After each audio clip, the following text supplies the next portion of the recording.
In this video, I'll show you how to buy crypto on Binance app. It's going to be a beginner's guide, so ensure you watch through all I'm going to show you. This video is only for educational purpose only, so make sure you follow the processes. Now, open your Binance.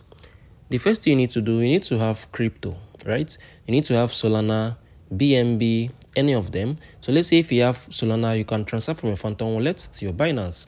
And let's say if you love to buy USDC with your Solana here on your Binance, what you need to do, come onto this trade, click on convert, click on this, come on here, type in Sol. So you have Solana, right? And let's say if you want to buy USDC, just click on this, come on here, type in USDC.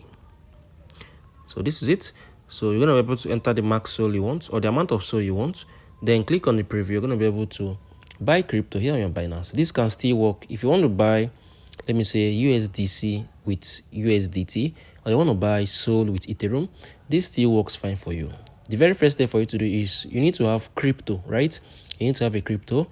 But another thing is that I think you can buy with this option. If you click on this ad, you can be able to come on here. You can see there are different options here. You can get from on-chain deposits from your friends, from your family, from your loved ones, or you can receive via Binance Pay, right? Someone can gift you some crypto, or you can buy with, I think, with card and so. And you can also get with P2P trading, right? So I think that is basically how you can buy crypto on Binance. Once you have gotten the crypto, you need to come on here. Remember, as I told you, come on here and do this, right? So you can select the one you want to buy with this option. So this is basically how you can do this. Please, if you found this video helpful, please share your thoughts below in the comment section. Thank you all for watching. I'll see you all in the next video.